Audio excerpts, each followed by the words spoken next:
সপ্তাহে অন্তত 2 দিন আমাকে মেহেদি মাথায় দিতেই হয়। মাথায় মেহেদি না দিয়ে আমি থাকতে পারি না, সপ্তাহে 2 দিন অন্তত দেওয়ার চেষ্টা করি। তো সকালবেলা ঘুম থেকে উঠে আজকে আমি মেহেদি খোঁজার উদ্দেশ্যে বেরিয়ে পড়ছি। তো সকালে আমি ছেলের কোচিংয়ে আগে গেলাম।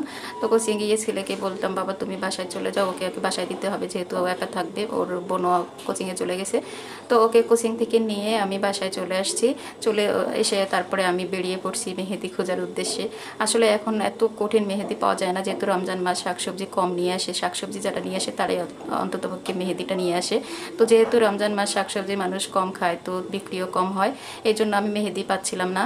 তো মেহেদি খুঁজে পেলাম না। তারপর যে আমি চিড়া দেখতেছি, চিড়াগুলো খুব ভালো লাগতেছে, লাল চিড়া। তো তারপর যেহেতু আমি মেহেদির জন্য আসছি, আগে মেহেদিটাই আমাকে নিতে হবে। তো ভাবলাম যখন এত দূর চলে আসছি, সামনে তো আমার ছেলের বন্ধুর বাসা, তার বাসায় যাই, যেহেতু আমি এর আগেও ওর বাসা থেকে মেহেদি নিয়ে এসেছি। ওর বাসা অবশ্য অনেক সুন্দর, খুব সুন্দর প্রকৃতি, গ্রামের মতো ভালো লাগে, আমার খুব ভালো লাগে, এই জন্য আমি প্রায় মাঝে মাঝে যাই ওর ওখানে। তো এই যে পাতাগুলো দিয়ে আমি হাঁটতেছি, ওর বাসা ঢুকবো। তো পাতাগুলোর শব্দ এত সুন্দর লাগতেছে, মরমর শব্দ হচ্ছে, আমার ভীষণ ভালো লাগছে। এই যে আমি ওর বাসা চলে আসছি।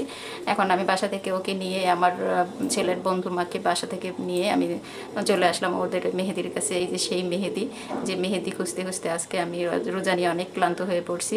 তো অলরেডি আমি মেহেদি ছেঁড়া শুরু করে দিয়েছি। ওকে আমি ক্যামেরা দিয়েছি, তুমি ভিডিও করে দাও আমাকে, আমার দর্শকদের দেখাও আমি আজকে মেহেদি খুঁজতে কোথায় আসছি।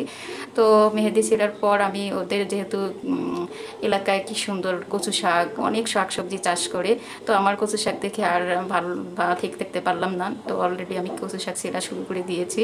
তো ওকে বললাম আজকে আমি কচু শাক দিয়ে ইফতারির পর ভাত খাবো, তুমি ক্যামেরা ধরো, আমি আগে কচু শাক ছিঁড়ি। তো আমাকে ভিডিও করে দিচ্ছে ও। আমি কচু শাক ছিঁড়ে বাসার উদ্দেশ্যে এখন রওনা দিব। তো সবাই আজকে আমার ভিডিওটা দেখে কেমন হয়েছে বলিও। সবাই সেই পর্যন্ত ভালো থাকো, আল্লাহ হাফেজ।